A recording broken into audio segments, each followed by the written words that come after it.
ఏంటి స్వాతి, బట్టలు సర్దుతున్నావా? అవునండి. రాయిలా కూర్చో.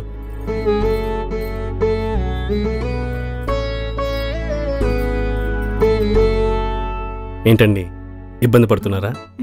ఫ్రీగా కూర్చోండి. మనకు పెళ్ళైన దగ్గర నుంచి మాట్లాడుకోవడానికి సరిగ్గా కుదరలేదు. ఆ వ్రతం ఈ పూజ అనుకుంటూ దండాలు పెట్టి అక్షింతలు వేయడానికే సరిపోయింది టైం అంతా. మీ గురించి తెలుసుకోవడానికి కూడా కుదరలేదు. సరే, ఇప్పుడు చెప్పండి, మీకేమంటే ఇష్టం? అంటే మనం కూడా ఒకరి గురించి ఒకరు తెలుసుకోవాలి కదా. నేను ఫుడ్ అంతగా ఇష్టపడినండి, లైట్గా తింటా. ఆహా, నేను ఫుడ్ కోసం అడగలేదండి. అంటే మీరు లైఫ్లో ఇలా ఉండాలని ఇష్టంగా అనుకుంటారు కదా, అది చెప్పండి. నాకు లైఫ్లో పెద్ద గోల్స్ అంటూ ఏం లేవండి. చిన్నప్పటి నుంచి చదువు కూడా సరిగ్గా ఎక్కేది కాదు. మరి మీకు? నాకు డిఫరెంట్ ప్లేసులకు వెళ్ళడం అంటే ఇష్టం. అలాగే ఓ జాబ్ కూడా. మంచి చిన్న లోటు కట్టుకొని పెళ్లి చేసుకొని పిల్లలతో హ్యాపీగా లైఫ్ లీడ్ చేయాలనుకున్నా. ఇంతే, నాకు పెద్ద కోరికలు ఏం లేవు. పిల్లలు అప్పుడే అంటే అప్పుడే కాదు. మనం ఒక 3 years బాగా ఎంజాయ్ చేసి ఒకరినొకరు అర్థం చేసుకున్నాక పిల్లల్ని ప్లాన్ చేద్దాం. ఇది మీకు ఓకేనా? నేను కూడా అదే చెప్దాం అనుకున్నా అండి, అప్పుడే పిల్లలు వద్దని. అవునండి, వాళ్ళు వచ్చాక మనం ఏం చేయలేం, ఎక్కడికే వెళ్ళాం. అసలు వాళ్ళకి కంపల్సరీ టైం ఇవ్వాలి. కాబట్టి మనం ముందు ఒకరినొకరు అర్థం చేసుకుందాం, తర్వాత పిల్లల్ని ప్లాన్ చేద్దాం. నా మనసులో కూడా అదే ఉందండి. పిల్లలు పుట్టాక సరిగ్గా నిద్రపోవటానికి కూడా టైం ఉండదు. వాళ్ళు పడుకునే టైంకి మనకి నిద్ర రాదు, మనం పడుకునే టైంకి వాళ్ళు లేస్తారు. ఎంతమంది మా ఫ్రెండ్స్ని చూసుంటా నేను, సేమ్ ఇష్యూ. వాళ్ళు వచ్చాక మొదట్లో స్కూల్కి పంపడానికి ఇబ్బంది పడాలి, కొంచెం పెద్ద అయ్యాక స్కూల్ ఫీజులు కట్టడానికి ఇబ్బంది పడాలి, ఇంకా బాగా పెద్ద అయ్యాక వాళ్ళని సెటిల్ చేయడానికి ఇబ్బంది పడాలి. ఇలా లైఫ్ మొత్తం చూస్తుంటే ఇబ్బందులు తప్ప ఇంకేం కనిపించడం లేదు. అసలు కొన్నిసార్లు ఆలోచిస్తే అసలు పిల్లలు అవసరమా అనిపిస్తుంది. మనం లైఫ్ని కొన్ని రోజులు ఎంజాయ్ చేశాక అప్పుడు పిల్లలు ప్లాన్ చేద్దాం.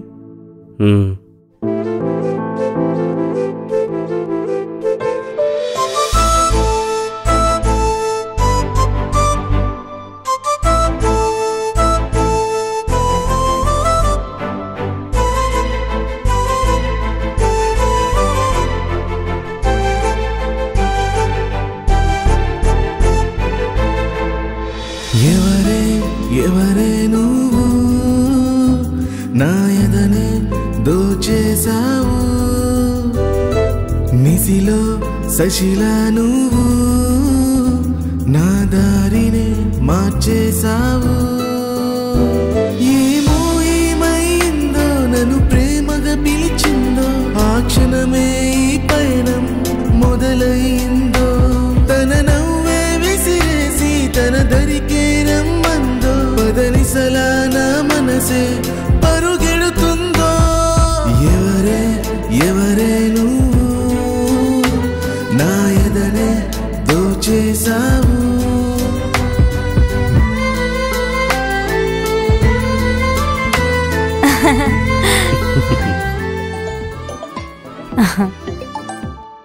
హలో, అమ్మా చెప్పమ్మా.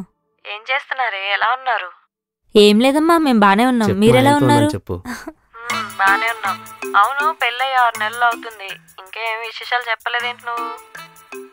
ఏం విశేషాలుంటాయి, మా ఆయనతో కూర్చొని కబుర్లు చెప్పుకుంటున్నా. వంట అయిపోయిందా? ఆగండి, వంట అయిపోయింది, తినాలి. ఇవే నా విశేషాలు. అది కాదే, నేను అడిగింది పిల్లల కోసం. అమ్మా, మేమప్పుడే పిల్లలు కనాలనుకోవట్లేదమ్మా. ఒక 3 years తర్వాత ప్లాన్ చేసుకుంటాం. అదేంటి 3 years దాకా ఎందుకే, ఇప్పుడే ప్లాన్ చేసుకోండి. చెప్పు మీ ఆయనకి. ఇప్పుడు ప్లాన్ చేసుకుంటే నువ్వు వచ్చి చేస్తావా, లేకపోతే మా అత్త వచ్చి చేస్తుందా? నేనే కదా చేసుకోవాలి.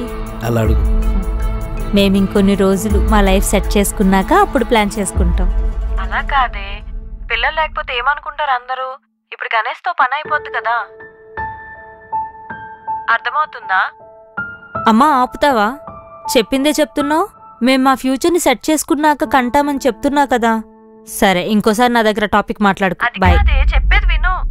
ఏమంటా? పిల్లలు.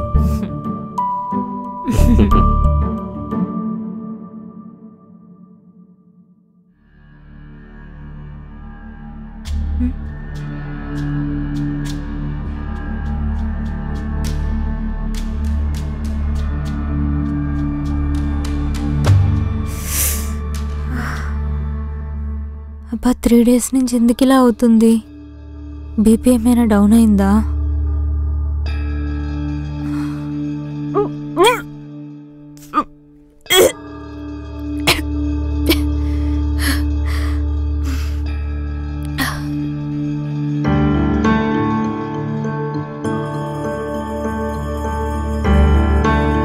స్వాతి, ఏమైంది స్వాతి? ఫుడ్ డైజెస్ట్ అవ్వలేదా? నాకెందుకో డౌట్గా ఉందండి. డౌటా? ఏం డౌటు? ప్రెగ్నెంట్ ఏమో అని. అవునా? సరే, మీరు ఒక పని చేయండి. మీరు బయటికి వెళ్ళి ప్రెగ్నెన్సీ కిట్ తీసుకురండి, నేను చెక్ చేసుకుంటా. సరే, నేను తీసుకొస్తాను, నువ్వు రెస్ట్ తీసుకో.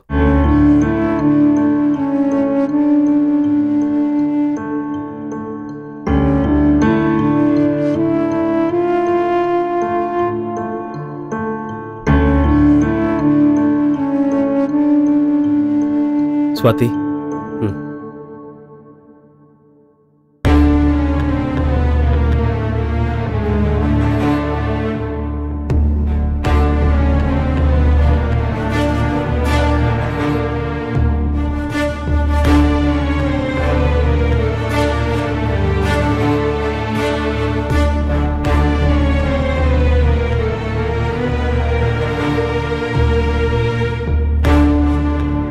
చెక్ చేసావా? ఏమైంది స్వాతి?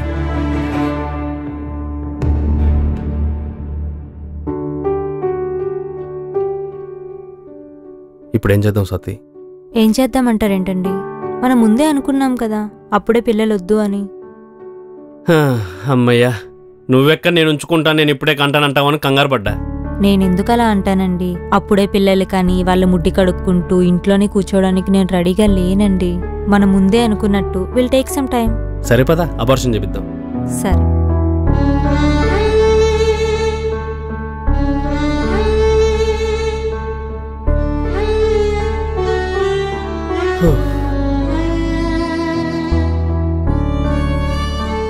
సరే స్వాతి, నువ్వు కూర్చొని రెస్ట్ తీసుకో. తినడానికి నీకోసం ఏదైనా ప్రిపేర్ చేస్తా. ఓకే.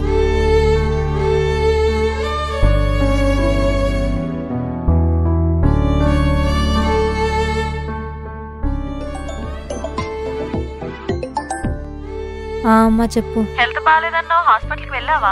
వెళ్ళా అమ్మా హాస్పిటల్కి. ప్రెగ్నెన్సీ వచ్చింది. అవునా? ఏంటే ఏం మాట్లాడుతున్నావు? నిజమేనా? ఎంత శుభవార్త చెప్పావు. ఆగు, మీ నాన్నని పిలుస్తాను. అమ్మా పూర్తిగా చెప్పేది వింటావా? ప్రెగ్నెన్సీ వచ్చింది, అబార్షన్ కూడా చేయించుకున్నా. అబార్షన్ చేయించుకున్నావా? ఎందుకే అలా చేసావు? ఎంత పాపమో తెలుసా? పిచ్చా నీకేమైనా? ఇప్పుడేంటి కనేయమంటావా మమ్మల్ని? ఆల్రెడీ చెప్పా కదా మేం పిల్లల్ని కనడానికి రెడీగా లేమని, మళ్ళీ అదే అంటావు. మనం ప్లాన్ చేయకుండానే వచ్చిందంటే ఏదో ఒక రీజన్ ఉంటుంది కదా. అనవసరంగా ఒక ప్రాణం తీసేసావు. మీ ఆయనకైనా బుద్ధి ఉండాలిగా. అబ్బా ఆపమ్మా, ప్రతిదానికి సెంటిమెంట్ డైలాగ్స్. నీకు అనవసరంగా చెప్పా. బాయ్.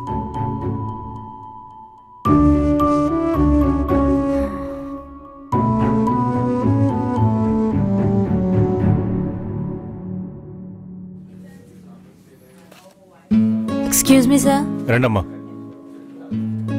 కూర్చోండి. ఎలా ఉన్నారు? బాగున్నామండి. పాజిటివ్ వచ్చిందంట కదా, రిపోర్ట్స్ ఏవి?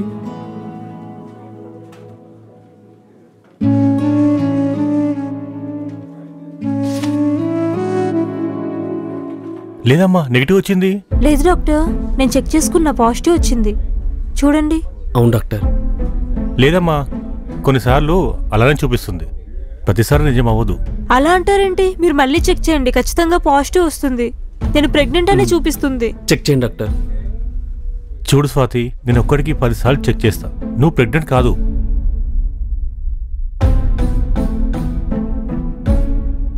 చూడు స్వాతి, ఒక డాక్టర్గా మీ బాధ నాకు తెలుసు. పిల్లల కోసం మీరు ఎంత ఎదురు చూస్తున్నారో కూడా తెలుసు. సరేనా? మీరు ఇలా డిసప్పాయింట్ అయ్యి మీ హెల్త్ ఖరాబ్ చేసుకోకండి, ఓకేనా? ప్రభు, ప్రభు. డాక్టర్, నువ్వు స్మోక్ చేస్తావా? ఏదో అప్పుడప్పుడు. ఆహా, వద్దమ్మా, మానేసి. కొన్ని రోజులు మానేసి, మంచిది కాదు. సరే డాక్టర్.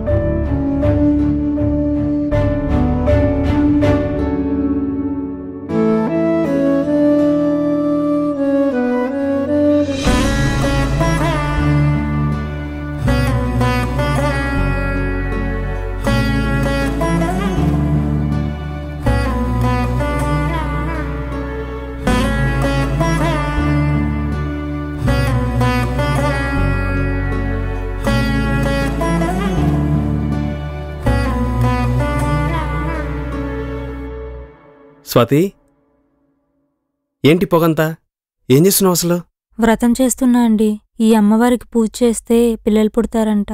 సరే, తొందరగా చేసుకుని కిందికి రా, ఆకలేస్తుంది.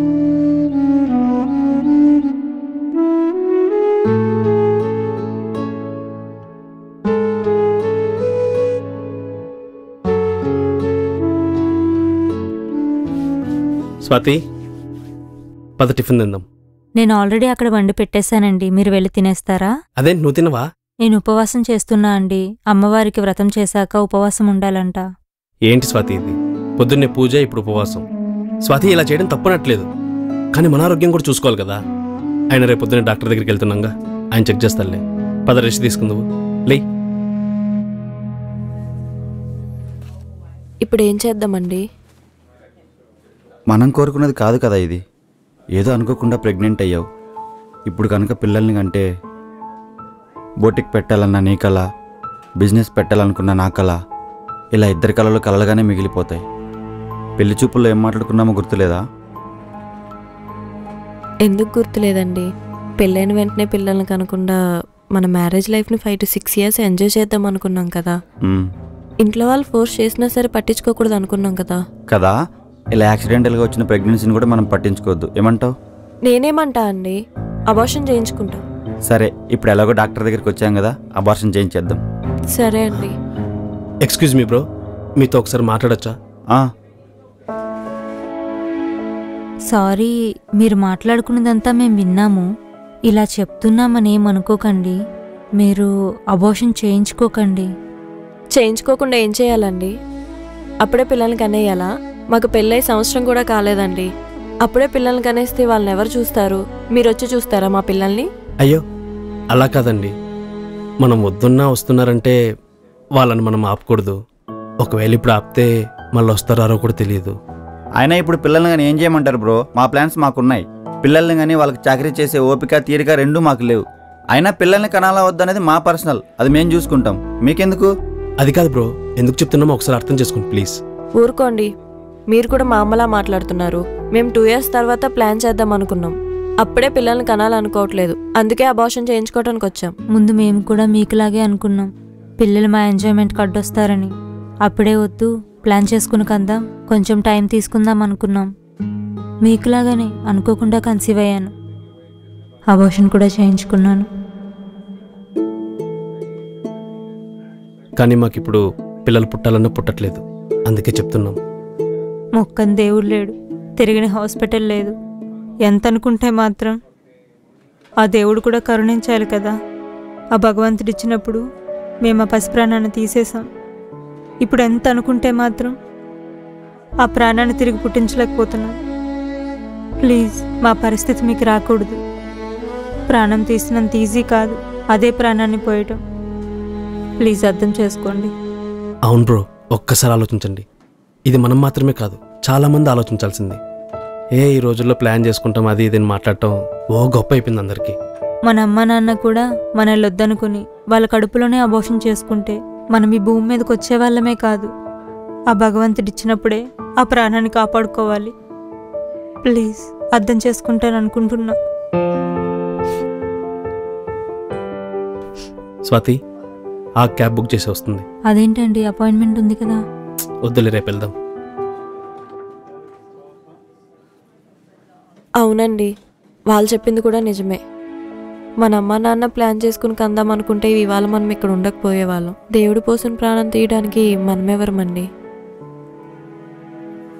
మనం ఇంకా అబార్షన్ చేయించొద్దండి. సరే